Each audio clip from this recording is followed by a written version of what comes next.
there's tons of information that the big fly rod cartel doesn't want you to know, like big time classified info type stuff.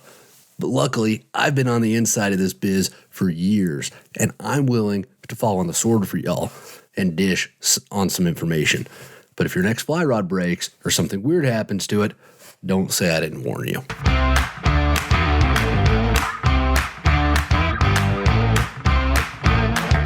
This is Untangled, fly fishing for everyone, presented by Ventures Fly Company. Hey everybody, welcome to it.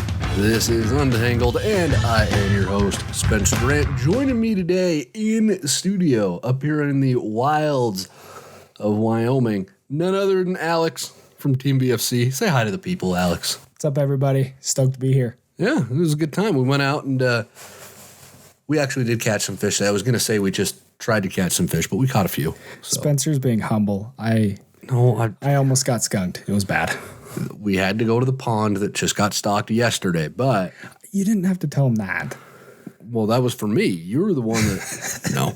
It was a tough day. The rivers are a little blown out here. It's just almost like it's the middle of May or something. Yeah, weird. Really weird. Well, we've got a wonderful little show lined up for you guys. I teased this a couple weeks ago. We were going to chat all about fly rods, and that's what we're going to do. But before we get started, I want to answer two really quick questions that I've got from folks. I've been sitting on these for a minute, and I just need to get these answers out there. So our first one, Rack from Tennessee writes in and says, I'm getting back into fly fishing after about a dozen years. Do I need to replace my aged fly rod? No, absolutely not. I regularly fish with some vintage Winston Graphite that's like 40 plus years old, and I'm not name dropping or anything. That's just what my old rods happen to be. Just don't do what my dad did with some of his fly rods. He left them behind the seat of his truck for, the better part of like a decade, and then he takes them out of the back seat of the truck and they all snapped like twigs. Ugh. Yeah, it was not good. So don't do what my dad did with that, and you'll be okay. And then next question, Ray from Maryland writes in and says, what would be a decent vise to start tying with? Gee, Alex, what would be a decent vise for someone to start tying with? Well, we did just come out with a new vise. It's called the Fly Smith. The Fly Smith. And we made it for beginners. So if you're just starting out, it's a great little vise. Yeah, it's a good one. I've got it, two actually over here on my fly tying desk. If you're watching the video podcast, you've probably seen them behind me. That wraps up our two short little questions to start off the show. And today is going to be slightly different than normal since we've got Alex here. We are going to go through some really common questions about fly rods, but we're not just going to answer questions about fly rods. We're also going to walk you through sort of like the use case for this information. So we're going to give you the info, and then we're going to walk you through how to apply that stuff if you are looking to buy your first fly rod, or you think that you need to upgrade from your current rod. You're like, I need another fly rod. Well, it's a slippery slope. You don't want to end up like me and more fly rods than friends, all right? It's not a good place to be. I feel like that's how many fly rods do you have? 36. I feel like that's going to become a hashtag, more fly rods than friends. That's not good. That's going viral. Yeah. Well, I guess it's going to. So, and I'm going to hand it over to Alex. We're going to kind of swap roles a little bit here. Alex is going to play host, and we're going to chat all about fly rods for the rest of this episode. Yeah, I mean, so Spencer, like you just said, he has 36 different fly rods. I mean, I definitely have. I don't even think I've used 36 fly rods in my entire life. So we're going to. I thought we could kind of switch roles here, and I'm going to be asking you questions this episode. How the turntables. Yeah. And so it's very different as opposed to a normal podcast, right? You don't answer questions, do you? No, I never answer questions. I've never answered a question before in my life, actually, except for this one just now. That's the only one I did. When my students ask me questions, I tell them, shut up, sit down and do your work. Read that book. Such a good teacher. The best, actually. So,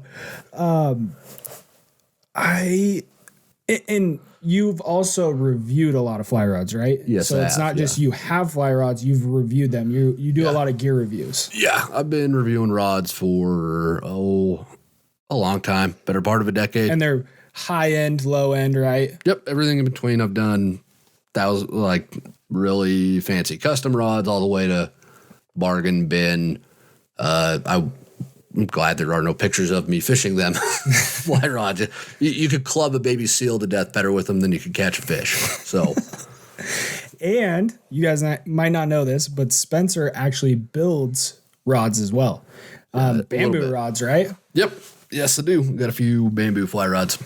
And maybe you could walk us through how long that takes, what goes into a bamboo fly rod. Oh, a lot, really. You're looking at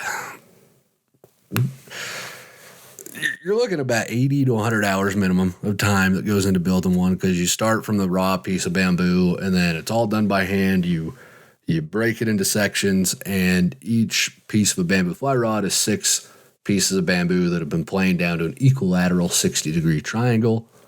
So, and you have to set the taper perfectly to that. You've got to plane them all by hand. You've got to glue it up. You've got to straighten it. You got to straighten all the pieces, and then do all the finishing work that you do if you just bought a graphite blank from someone to finish up. So it's a pretty involved process. So I just wanted to emphasize here that Spencer knows quite a bit about fly rods. So this is going to be a good little episode for us. Well, I mean, you could have just said that. Said this guy. I wanted to show it. Oh, we're doing. I believe the smart people call that social proof, right? Oh yeah. There you go. There you go. Look at that. We're not only are we going to unearth trade secrets of the fly rod industry, we're dishing on some marketing knowledge today too. So listeners to this show ain't going to be fooled by marketing mumbo jumbo anymore, unless it comes from Coke. Coke Zero. Diet Coke. Diet Coke's winning so far, isn't it? No, it's not. Yes, it is. No way. Yes, it is. We've had more people write in and say they prefer Diet Coke. I don't think that's true. I think it's. I was looking through the podcast questions the other day. I bet you a dozen Frenchies. Okay. All right, dozen Frenchies. Okay. Hand tied. And they have to look good. Is there, okay, that really bothers me. Hand tied. We talk about hand tied. Is there a fly tying machine that I'm unaware of? I meant tied by you. Okay. Well, we can't just go pick them out of the bin. All right. We say, oh yeah, these were hand tied. Well, no crap. They're all hand tied. Every fly is hand tied. That's true. That is. I hate when I see that. It's one of those little things that just, I'm like, oh, I got these hand tied flies. Oh, okay, good for you. Is it awkward if we have that on some of our our product pages? A little bit, yeah. Okay. I mean, what else is tying them? A trained monkey? No. We could probably charge more if we had trained monkeys tie our flies. That's true. Yeah. We could market that. Another marketing lesson. If you get monkeys to tie your flies, you can charge more. Yeah. So much value in this. Of course, episode. VFC would never do something like that. we would never use a gimmick to sell our products. No way. No. All right. So let's get into fly rods. I'll shut up. Yeah. So when it comes to fly rods, there's 3 main terms, right? That kind of trip us up sometimes. And that's weight, length, and action. And so I thought it'd be good to take a minute or two and just define those for anyone who isn't quite sure what they are. Yeah. So fly rod weight refers to the weight of line that the rod will cast. Every fly rod's got a line rating. The most common that you're going to see is a 5-weight line rating. And it just means that it takes a 5-weight line. So when you go to buy a line to fish with that rod, you want to buy 5-weight line if you bought a 5-weight rod. What about a 4-weight rod? You want to buy a 4-weight line. What about a 3-weight rod? You just throw it away. All right. Nobody uses 3 weights except for those Euro Nymphing people. And they're not even really fly fishing, because if you don't cast fly line, you're not fly fishing. Hate to break it to you, but that's the rule. Okay. I don't make them. I just live by them. Yeah. Totally agree.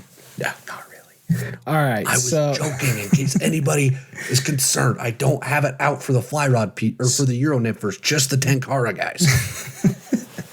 All right. So weight is the weight fly line that the fly rod will cast. Yep. Great. Length. I mean, how long it is. Real simple. Boom. Action. It refers to how quick the casting stroke is. It also kind of refers a little bit to the stiffness. Usually a fast action rod is going to be stiffer. A slow action rod is going to be a bit more noodly. And that is a actual term. Noodly. Noodly, yes. All right. I think that's pretty good. Yeah, hopefully that covers. If you have any other questions about weight, length, and rod action, Spencer actually just wrote an article about it on our blog, and we'll drop that in the podcast description. Goes into detail on all three of those terms in a lot of depth. So if you're confused about those, check that out. Okay, so now we're comfortable with weight, length, and action. Mm-hmm.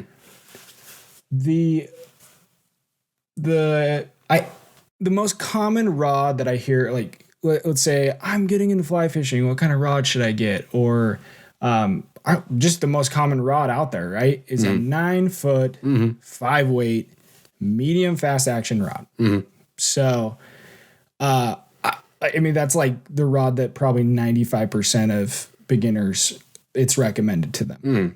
And so I thought we could start with that rod and start branching out from there to explain what the differences are between different rods. Okay. And so first let's talk about, 9 foot, 5 weight, medium fast action rod. Weight, 5 weight. Why a 5 weight? Well, it's the perfect gateway drug. Get you hooked on fly fishing, and then you have to buy more. It's part of the big fly rod cartel's plan to slowly infiltrate. Really, the end goal with it is get rid of all bait and spin casters completely and just be fly only so that everybody can wear tweed, smoke a pipe, and think that they're better than you. Right? That's the goal. That's a really good plan. Yeah. I mean, I told you guys I was going to lay out some secrets. Am I not? Am I not? Okay, so in all seriousness, so your 9 foot 5 weight, that gets recommended to you because it's the 30-06 of fly fishing. It's easy for me to go to a hunting metaphor for that. If you don't hunt, it's like the Honda Accord of fly rods, right? Yeah. Like you look at a Honda Accord. Does anybody hate the Honda Accord? Are you aware of like Honda Accord hatred? I am not aware of that. I'm not either. Like, they're fine cars, right? They go from point A to point B. They got a reputation for being reliable. And you don't look at them and immediately just think, oh, that guy's a jerk, whoever's driving it, right? Like, there's some cars you look at it and you're like, see a guy driving a Tacoma down the road, you're like, that guy's probably a jerk. You see the Accord driver, it could be anybody, right? It gets you from point A to point B. It can handle just about anything, but it ain't going to be really flashy while you're doing it. You're not going to blow anybody's socks off. You're certainly not going to be picking up chicks in the Accord like I was in my Camaro back in high school, right? But you're going to get the job done with your Accord, all right? So if you don't hunt, think of it like that. If you do hunt, the 9 foot 5 weight's like the 30-06, right?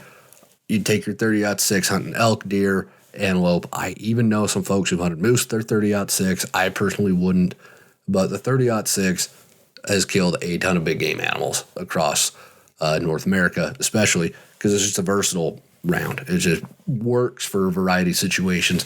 That's the same thing the 9 foot 5 weight does. It just works really well for dries, nymphs, streamers. You can fish things comfortably on it.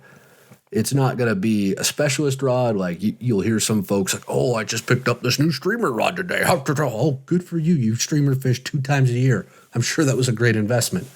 I'm a little salty about that today, and you guys will find out why. But you've got your. I mean, you can throw a size 20 dry fly, right? Yeah, you can. You can really do what you need to with that 9 foot 5 weight. Yeah. You will be hard pressed to find a situation where your 9 foot 5 weight won't work. I mean, I used a 9 foot 5 weight for the first 10 years that I fly fished, right? Yeah. It's like, I didn't even really know anything else existed. No. I just grabbed my rod, went to the river and caught fish, right? And exactly. It did everything that I needed it to do. Exactly. I was never like, oh, I wish my 9 foot 5 weight could do this.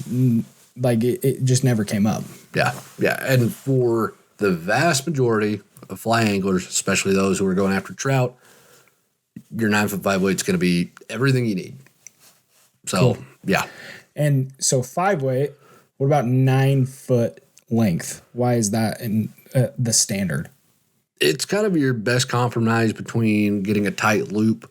Usually your shorter rods are going to get a tighter loop, and you're going to tend to be more accurate with a shorter rod. So 9 foot's kind of settled there. It gives you a lot of good reach too. So if you're on, and this is something I see a lot of folks, we get a ton of questions in the podcast about it. Like, oh, I'm thinking about buying a shorter, lighter rod for small water. Like 8 foot 6 inch, Yeah. 4 weight kind of stuff. Yeah. And that's not a bad idea, but people think, oh, smaller water, I need a smaller rod. It's not necessarily true. That 9 foot rod is great to be able to reach for dead drifting and hitting the pockets, especially if you're fishing small stuff in the Rockies here in Wyoming.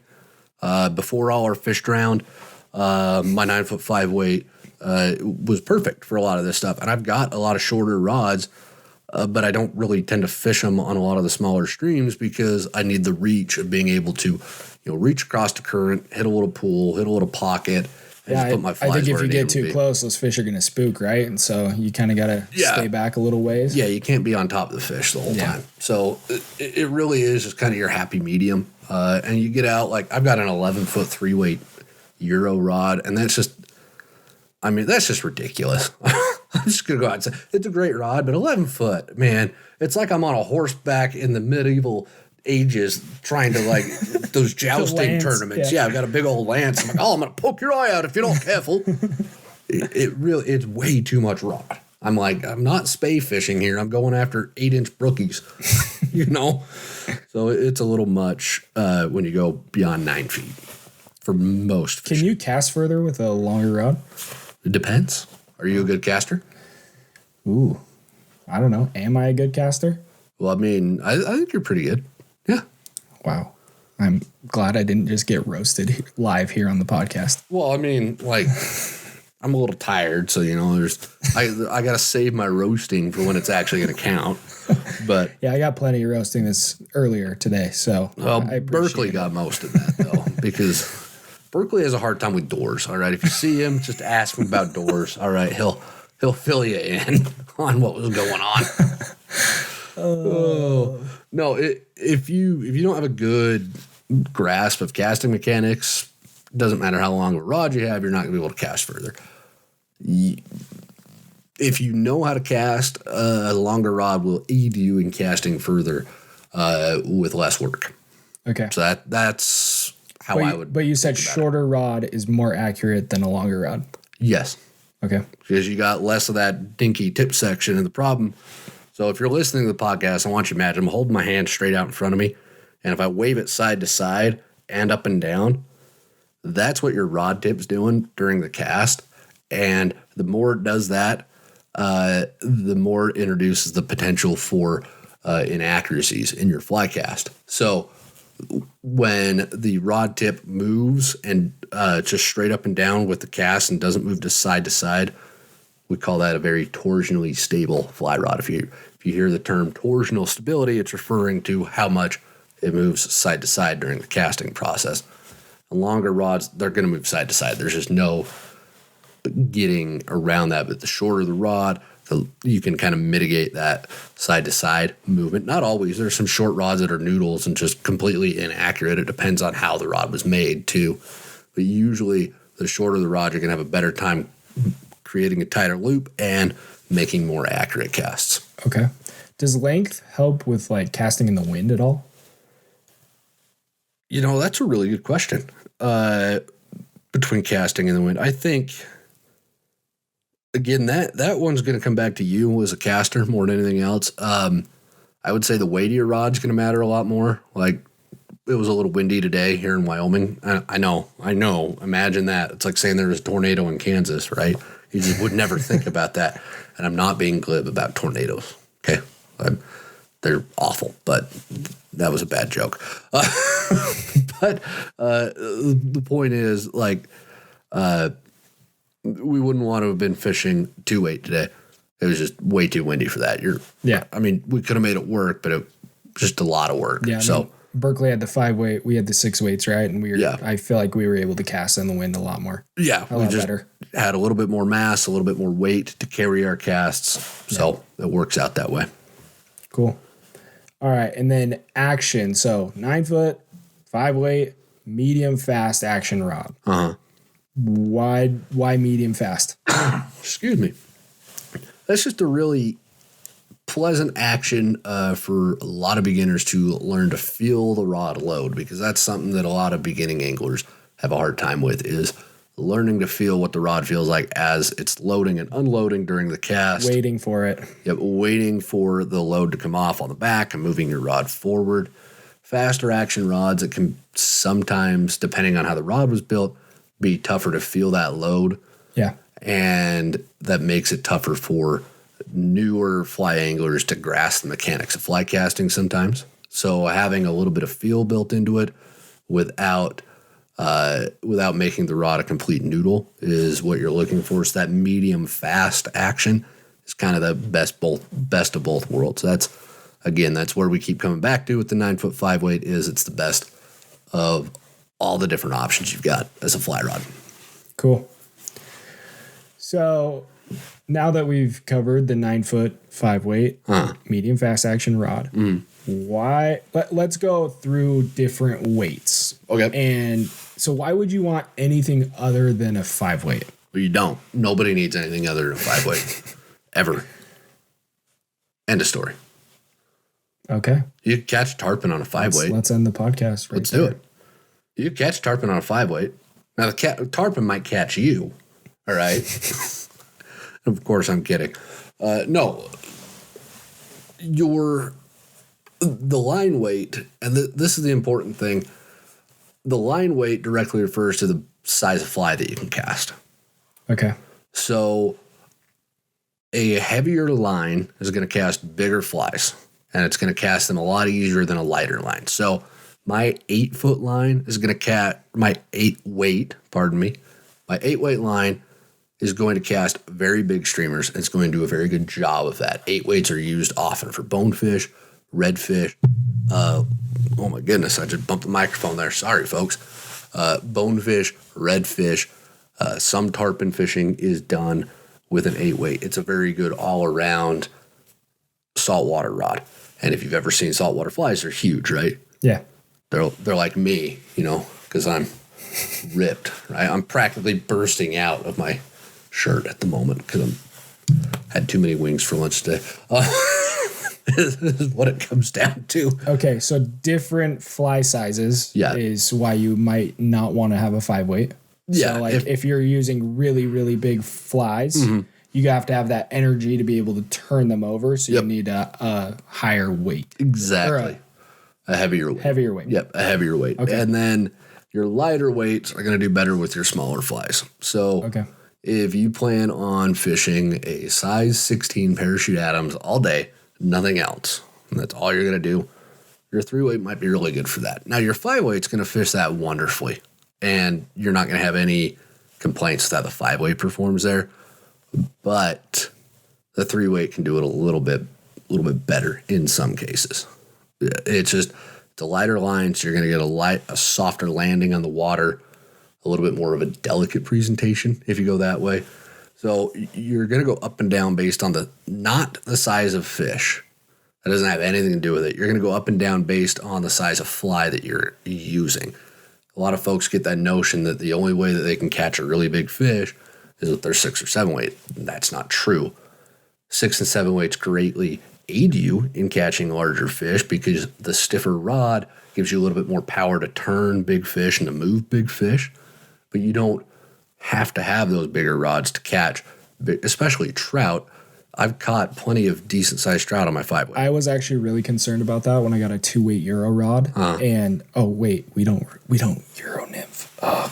No, Alex, why'd you just cat's out of the bag? When I got my 2-weight Euro rod, I was actually like, if I catch a big fish, is this thing gonna snap? Like, is this the right rod for that? And I was really surprised that I've hooked into some decent sized trout with that thing, and it works just great. Yeah, because land them. It's rated as a 2-weight, but it doesn't really mean the same for Euro rods as it does for traditional rods. Yeah. So, and the butt section is still really thick and stiff. So that's where all your fish fighting power is anyways, is in the butt section of a fly rod. So that's why you're going to go up and down on line weights is based on the flies that you're fishing. Now, I said that you're not going to go up and down based on the size of the fish that you're chasing. That's kind of generally true because you think about it. If you're going to go ice out at a lake that has a bunch of big rainbow trout in it, that's what a lot of folks are doing right now. You're not going to, and you're fishing a bigger streamer, you're not going to have your 5 weight with you because you're probably going to be fishing a 6 or a 7 weight for that, right? That makes sense. So, yes, you will kind of go up in rod weight when you're chasing bigger fish, but it's not a prerequisite for it, is what I was trying to get at. But I would say different species, though, right? You're going to use a different rod. Like if I'm going to go catch steelhead or let's say, I don't know, tarpon. Yeah, no, you want a bigger rod in that case, but the fly you're using is a lot bigger, right? Okay. So it's going to... Bonefish? The flies aren't that big. Yeah, but bonefish packs a punch to it. So it does... So it does matter on this... A little bit, but it's not a prerequisite for it, is what I'm trying to get at. Like just because you have a 9 foot 5 weight, that's all you got, does not preclude you from catching big fish. Okay. Big trout at any rate. I've caught carp, I've caught bass on a 5 weight and done just fine. Yes, I've caught some carp before. I know. Was it harder to land them? It was harder to land some of them, yeah. And, of course, your bigger rods are definitely going to help. You land bigger fish. And if you know you're going to be out fishing for carp all day, I know guys who fish 8 weights for carp all the time because they're a bigger fish than a trout. They have more energy than trout in some ways. Their runs are a lot longer than a trout's run. Being able to turn and move that fish away from cover or snags or any potential problems is really helpful as an angler because then you have the ability to not play that fish to death, but also to make sure that you're getting that fish away from things that could potentially snag it and break the line. Okay. Does the type of fishing affect what weight you want? Like, let's say Euro Nymphing or swinging streamers or still water? Again, it's all there based on fly size, right? Euro Nymphing, you're going to use lighter rods because your flies tend to not be very big with Euro rods, right? I would say they're the same size as like if I'm using a 5 weight, right? Some of them. There's a lot of smaller ones, but again, with the Euro rods, what they're looking for is the really sensitive tip. So it makes sense to have a 2 or a 3 weight because you want a really light tip section because you got to be able to feel those takes. Yeah. Whereas if you're swinging streamers, you're going to want a heavier rod to help you turn over those bigger flies. Okay. Stillwater? I like a 6 weight on Stillwater just because you're usually casting a little bit further, and it's a little bit less work to cast further with a heavier rod if you know kind of what you're doing. And I like just because you tend to have to fight the fish a lot more in Stillwater. Like you're fighting just the fish, you're not fighting the current as well. So I like having a little bit more rod to help kind of tame those fish a little bit as well. Okay. Interesting. Mm-hmm. All right. So I thought it would be fun to now go maybe down the spectrum. I feel like we always get a lot of really specific questions like, should I get a 4 weight? Should I get a 3 weight? Should I get an 8 weight, a 7 weight? And so I thought we could go through and say, all right, 4 weight. Why would you want a 4 weight? What are the pros and cons of a 4 weight? Pros and cons of a 4 weight. Well, your 4 weight is going to be really for you if you are fishing a lot of smaller dry flies. Not even necessarily smaller dry flies, but if you're fishing just a lot of dry flies and you're not doing like a dry dropper rig like I love to do.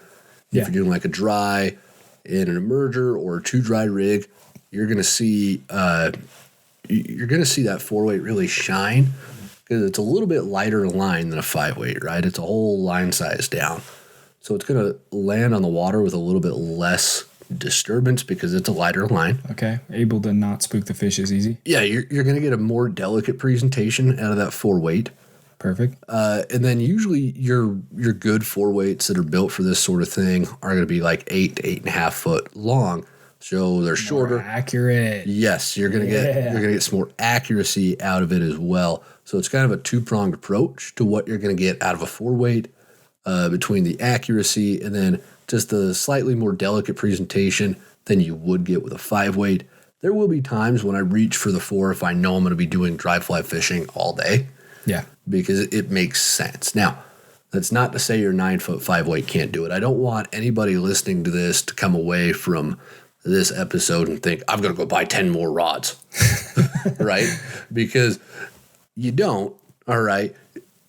Your 5-weight can handle a lot of these things. We're talking about the use case. This is where the 4-weight shines. Okay. 3-weight. 3-weight. Well, I mean, you could use it as a tomato steak. Am I wrong? I don't know what else Or a 3-weight's lance, good right? for. We talked about that earlier. Yeah, or a lance. Yeah, we could if we really wanted to. No, 3-weight, again, a little bit smaller. You're going to have a more delicate presentation. Where I see most folks fishing their 3-weights is really small mountain streams. I am talking 5 to 7 foot wide streams where the fish are really small. You have the smaller rod, so you can fish those smaller flies a little bit easier. And then the fun aspect of it, too. An 8-inch brookie is going to bend your 3-weight way more than it's going to bend a 5. Makes it way more fun. Yeah. That's where your 3-weight really shines in your traditional fishing sense. Obviously, if you're Euro Nymphing, it's completely different. This just, going down the list of traditional fishing. Okay. 2-weight. 2-weight, toothpick. Makes a great toothpick. I would say 1-weight probably falls in with this too. Yeah. 2-weight, 1-weight. Yeah, the 0-weights, the triple 0-weights that I've seen. Again, really small water, really small fish. That's where you're going to see those things shine. Now, I have fished for large fish with a 2-weight before, fishing dry flies with a little 2-weight. It was a lot of fun. But we went this summer. Remember we fished those 2-weights? Yeah. That was a blast. It probably wasn't good for the fish. Thinking back on it. That's true. Because when they're too big, you don't have enough rod to really move the fish. The fish is going to play itself to exhaustion, and you don't want to do that. So yeah, that's something to be aware of when you are picking a rod to use. Is it enough rod for the fish that you're planning on catching? Because you don't want to just exhaust a whole bunch of fish. Especially trout these days. Why don't I want to exhaust fish? Well, because you'll kill them. Even if it swims off. Just because it swims off doesn't mean it doesn't die later because of you playing it. All right? That's science fact. You can't fight science. If we learned anything from COVID, it's that science is always right. Are we allowed to say COVID? I don't know. Are we? I mean, the emergency declaration ends in like 5 days or something. Okay. So I think we are. I think we can finally talk about it. Hopefully YouTube doesn't get rid of this. Oh, crap. I forgot. We're going to get flagged. Dang it. Darn. Dang it. Oh, darn. All right. Continuing on. So those like 3-weights, 2-weights, 1-weights, very rare usage. I wouldn't say rare. They're just very specific use cases to get the most out of them. Okay. What about a 6-weight? 6-weight is what I fish most of the time. Because you got a little bit more weight behind it. So if you're fishing a heavier nymph rig, you're going to turn that over easier. If you want to fish streamers, you're going to be able to turn the streamers over easier. If you do get into the bigger fish, you're going to have an easier time getting them in.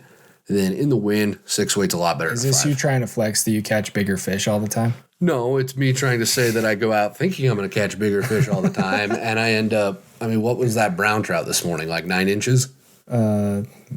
Dude, that was pushing 9. It was not pushing 9. It was right there. It was 9. It was close. It was every bit of 9 1/4. All right, maybe even 9 1/2. You're right. If we're getting real lucky. But no, I just like the added oomph that I get out of my 6-weight. Okay. So just a little bit more power and like we were saying earlier, I think it helps with the wind a little bit. Yes, it certainly does. Yeah. So if you live in a place where it's always windy, like Wyoming, for example. Yeah. Before the fish died, of course. I also like using a 6-weight on like a bigger river, right? Like the Green here in Utah. Taking a 5-weight, I can catch fish. It's manageable, but I don't know, just that 6-weight, it just makes it a little easier to maybe cast further sometimes. I don't know. Does that have some merit? I mean, if you know how to cast and you've got that 6-weight, you're going to be able to cast further with a little bit less effort than you would with a lighter rod. The difference between a 5 and a 6 is kind of negligible, I think, for a lot of people at that point. And again, that's just my 2 cents. I will never pretend to be some expert caster who knows all about casting, because I certainly don't. I just know what works for me. And using your 6-weight on bigger rivers can help, because usually if it's a bigger river, you got more current that you're fighting in addition to the fish. Yeah, that's true. Yeah. Good point. Okay. Yeah. This is where I get confused. 6-weight, 7-weight. Is there a difference, really? Like, why would you want to use a 7-weight? So the 6-weight, you can really get away with fishing dry flies and fishing smaller dries. Okay. With most 7-weights, smaller dry flies kind of out of the question. You wouldn't want to fish like hoppers and stimulators are going to be your bread and butter dry fly. Gotcha. For a 7-weight. In a pinch, it might work for like a 14 elk or caddis, but that's I think on those like smaller flies, it's a little too aggressive. It just like turns it over a little too much. The line weighs so much too that it's just going to kind of slap them out there. You lose your delicacy, you lose that softer presentation. Okay. So that's just not what they're designed for. Usually, you're not picking up a 7-weight to fish dry flies with. So the rod builders tweak each rod for their intended use. So your 5-weight is supposed to be able to cast everything well. Your 6-weight is supposed to be able to cast everything well with an inclination to larger flies. Your 7-weight, like I said, you don't pick up your 7-weight and think, oh yeah, it's a great day for dry fly fishing. Just me and my 7-weight and my size 14 elk or caddises. Yeah, doggy. Right? You don't really think that. So probably more on the streamer end. Yeah, your 7-weights taper is gonna work for streamers. So you got to also take into account what the rod was built for. Okay. Too. 8-weight. 8-weight? Well, we'll say 8+ weight. 8+ weight? Yeah. I mean, that's just all streamers at that point. Streamers or really big nymphs. Okay. So, like really big, like dead drifting streamers, basically. So yeah, streamers. Okay. Cool. Why would I want anything other than a 9-weight? Or sorry, a 9. We just talked about weights. 9-foot rod. A little bit extra reach you're gonna get. You're gonna be able to reach those little pockets, reach across the seam. Potentially, depending on how the rod's built, you're gonna be able to mend a little bit better with a slightly longer rod. So if you're nymphing out of a drift boat on a large river, a slightly longer rod might help you mend better. It depends on how that rod is built. But really, it's going to be reach, and then, really reach is what it comes down to. It's just you're able to get closer to fish without physically getting closer to fish if you've got a longer rod. Okay. And yeah, so that's the longer side. I feel like we touched on the shorter side. Yeah. More accurate, tighter loops. Yeah. Question we get all the time. Using a shorter rod for like brushy, overhanging, really small streams that have like lots of trees and overhanging branches. Does that have merit? Is that something that you think about when you use a smaller rod? It can have merit. I think usually we overstate it. Yeah. You could fish a brushy stream with a 9-foot rod. If it's brushy. Does that 6 inches really make a difference if you go from a 9 to an 8-foot 6-inch? Not as much as people think. Yeah, I hear that all the time. Yeah. Now, if you go down to a 7-footer, it's going to make a big difference, right? That's a lot more. It really just depends on how brushy it is. If it is really like your bow and arrow casting everything, then yeah, a shorter rod's going to help. Your shorter rod also might just make your loops themselves shorter. So if you have limited backcast room, that might help. But again, if you have limited backcast room, but you still need to get up to a certain distance, it's not really going to do anything for It's probably harder with the shorter rod, right? Like if you need to cast it further. It can be, yeah, because you don't have, and if you need to make a roll cast further. Exactly. Yeah, if you're going to roll cast further, you want a longer rod. It's going to help you roll cast a little bit better too. Okay. Okay. So why would you want anything other than a moderate fast action rod? It really depends on what you're fishing and kind of the experience that you're going for here. Let's start with fast. Why fast versus moderate fast? Fast, you're going to load quicker, so you're going to be able to get your flies back out in front of fish. If you bungle the first cast, you can pick up, recast a little bit quicker. It's a fast action rod, right? You're not going to have to wait as long. Yeah. And I mean, we talk about waiting long, like, it's, come on, we were supposed to leave 5 minutes ago, honey, let's go. We're not talking about that kind of waiting here. We're talking about difference of maybe a second, right? Yeah. But, it matters in fishing. Seconds can matter in fishing. So your faster rod's also going to generate a higher line speed. Your higher line speeds are going to handle bigger flies better, and they can cut through the wind a little bit better. Your faster line speed can certainly get through the wind a little bit better. Again, depends on your abilities as a caster, but we see higher line speeds help with that. Okay. Slow action. Slow action is for the folks that really like to take their time. I mean, it really is. If you really like to feel the rod load on each part of the casting stroke, it's hard to beat what a slow action rod can do. The first time I used a slow glass rod, oh man, I couldn't believe it. How long I had to wait while those flies were back behind me. It's crazy. It's nuts. But the flies are moving so much slower, so they're going to hit the water with less energy. For sure. Which means you're going to get a more delicate presentation. Butterfly with sore feet. Yep. You want to land it like a butterfly with sore feet. Exactly. Cool. And then this one's I was a little confused on this one. Moderate versus moderate fast. Is there really a difference? I don't think there's much of a difference. Yeah. It's just fly rod speak from industry folks. So, who want to couch it one rod a certain way. Those big rod cartels? Mm-hmm. The big rad cartels, exactly. Just trying to sell you that good stuff? Yep. That's what they're always trying to do. Okay. Bonus question. So the entire time we've been talking, I would say the majority of our conversation has been about graphite. It's kind of been assumed. But that's not the only material fly rods are made of, right? Mm-hmm. We also have glass. We have bamboo, like we talked about earlier. You make bamboo rods. Yep. So why would you go with bamboo or glass instead of graphite? Well, bamboo and glass are a lot slower, so you're going to get that slower action out of them. There's a lot of people who just enjoy the sensitivity that you get out of those slower rods. They're going to be a lot more sensitive than a faster rod because they're not as stiff. So those are going to be your big things. And then the slower rods are almost usually seen as better for dry flies. Now, I hesitate to say that because I've got fast rods that are just wonderful for dry fly fishing. It depends on the rod.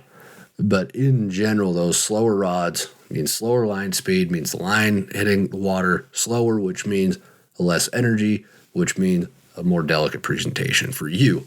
So that's kind of what you're getting with the slower rods versus the faster rods.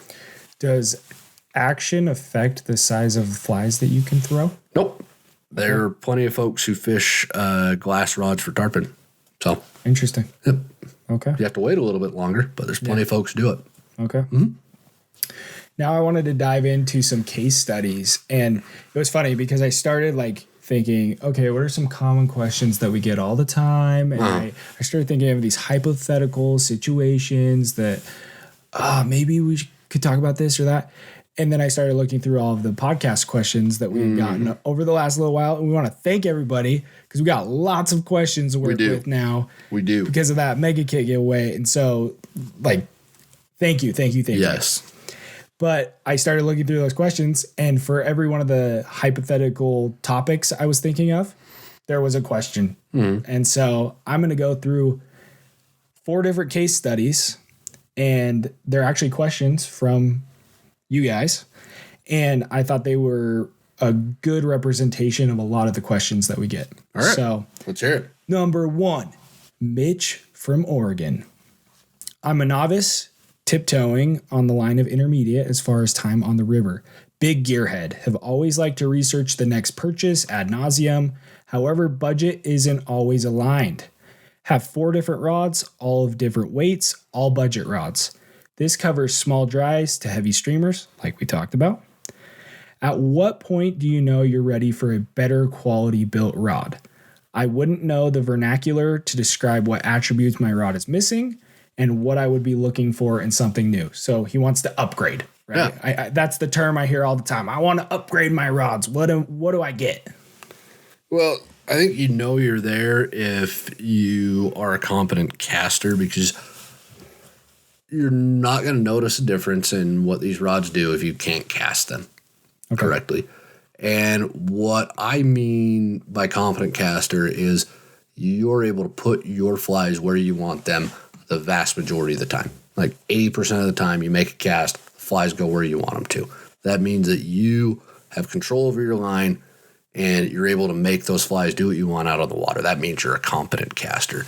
So once you're at that point, then yeah, you are going to start to see the benefits of upgrading rods. What you're going to notice is the nicer rods are lighter. So the rod is going to feel lighter in hand. You're going to feel less weight when when you're casting. We call that swing weight. You're also going to see better accuracy. We talked earlier about how the tip moving side to side during the cast. The more expensive rods have fancier resins and fancier graphite that reduces that tip wobble so that you get increased accuracy. Torsional stability. Exactly. Look at you doing some recall. If only my students listened like that, maybe they wouldn't have failed their grammar final as badly as they did. Anyways, that's where you're going to notice the big difference is the weight of the rod. Usually you're going to see some in the accuracy, and then I think you'll notice it just in the presentation of it as well. You're going to have a rod that's generally got a much more sensitive tip section to it so that you can really lay those dry flies down beautifully, or feel the subtle strikes of fish that you might miss with a cheaper rod that doesn't have as finely tuned of a taper or as quality of materials. Cool. Thank you, Mitch. That was a great question. It was a good one. All right. Number 2, Caleb from Pennsylvania. New to fly fishing, actually taking a guided lesson later this summer. But my question is, I mainly fish small, shallow streams, 12 feet at the widest, and some spots are 8 inches deep.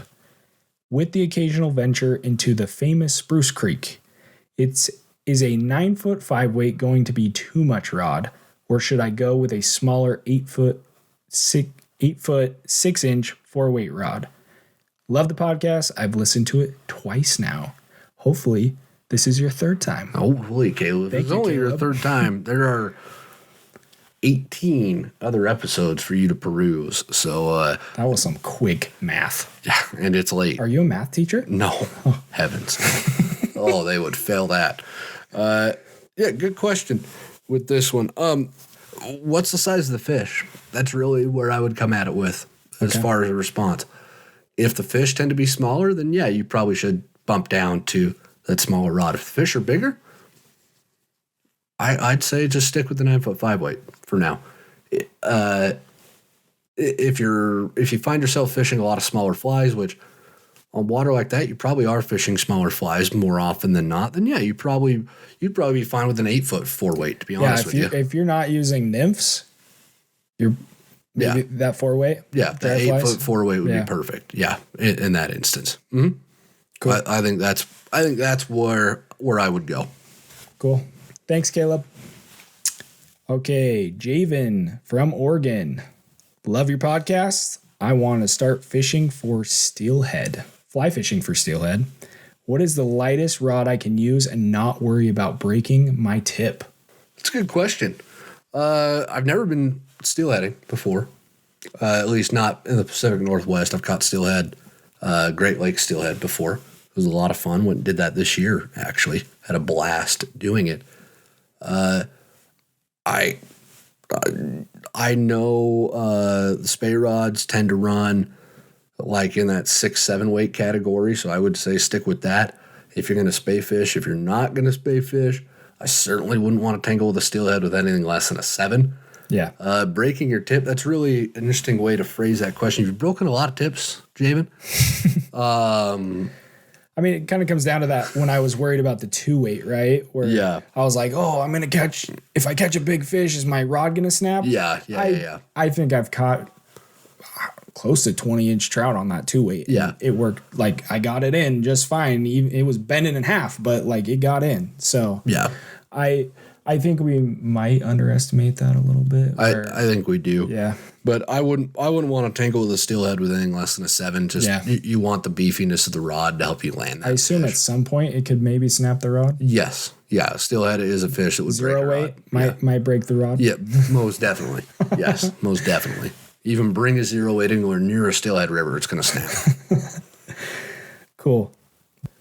All right. Our last case study, question number 4 from Chris from New Jersey. I've been trout fishing for over 40 years, but sort of a novice to fly fishing. I would like to try Euro Nymphing, which is what is the best weight and rod length to do this type of fishing? Any recommendations would be appreciated. Thanks. So, you live out in New Jersey. I'm assuming there's willows where you live. Would I have that right, Chris? I would hope so. Go cut down a willow and tie some fly line to the end of it, and boom, there you go. That's what you need to Euro Nymph with right there. Why are you so anti-Euro Nymph? I'm not anti-Euro nymphing. You Euro Nymph all the time. It's just, it's easy to make fun of. So it's like I can't resist poking at it because it's easy to make fun of, right? But I will say a Euro rod does kind of feel like that. Yeah, sometimes a Euro rod can. 10-foot 3-weight is what I've seen recommended the most. I've had the chance to talk to a lot of expert Euro nymphers. Guys who've been doing it for a very long time and were very accomplished, Team USA, fly fishing members, and the like. And that 10-foot 3-weight seems to be a very popular length and weight for most Euro rods on the market. And I feel like if you're just getting into Euro nymphing, kind of starting out with not going all the way to an 11-footer right out of the gate, be a little bit more manageable. Just learning how you're going to wrangle that much more rod. Because 10 foot, it's like, oh, it's only 1 foot longer than 9. It is a lot more rod. It is. And you don't notice that till you get out there with it. And so why 10 feet? 10 feet gives you that extra reach for Euro nymphing because if you've seen it, I mean, you're high sticking the whole drift, so you're able to get your flies out further from you. It's a better presentation that way. And 3-weight? 3-weight, I mean, Euro rods, I've seen 5-weight Euro rods. Really? Yeah. They go all the way down to 2-weight. It just depends on the maker for Euro rods. 3-weight is kind of your good. It's sensitive enough that you're going to be able to feel those takes, but it's not so sensitive that you're going to be overwhelmed by the amount of new feelings that you're getting coming down the rod from you. It's kind of a sweet spot of it's easy to feel the takes. 4-weight, 5-weight nymphing rods. There's some other use cases for those that we won't really get into, but that 10-foot 3-weight is just kind of where I would start if I was starting out. Awesome. Well, that was the last question. So this was awesome. Yeah, I think this was really good. And if you guys like this style of episode, let us know. Yeah, if you never want me to come on the podcast ever again, also let us know. And, I mean, we know Berkeley's not coming back on because he said he didn't want to, not because I have anything against him, all right? He just said he didn't want to, okay? People keep trying to make You've called him Bertrand one too many times. Well, people keep trying to make like there's something between us, and there's not, right? There's not. I got no beef with him at all. No. Yeah, definitely let us know what you guys think. Feedback is very important. If this is a good format, we're thinking of trying to, throw something in like this every month. And if we like it, awesome. If not, well, then we know what not to do, which sometimes is as important as knowing what to do. I agree. Yeah. And Also, if you guys, we're trying to get some more reviews on Spotify and Apple Podcasts, just so we can get that spread out to more people. If you're enjoying this show, if you've really, I love listening to it every week. I learn things from Spencer all the time. He's super good angler, and so if you're able to just go on there, 30 seconds, just type out a little review, that would be awesome. It would be. We would be eternally in your debt. In fact, I might even hand tie a fly in your honor. Whoa. Right? As opposed to that's going to be a lot of work machine. On top of my 12 Frenchies that I'm going to be getting. You're not getting 12 Frenchies. Hand-tied Frenchies. Okay, whatever. I'll tell you where you can put those Frenchies, too. Thanks, everybody. Appreciate you guys. Tight lines, folks.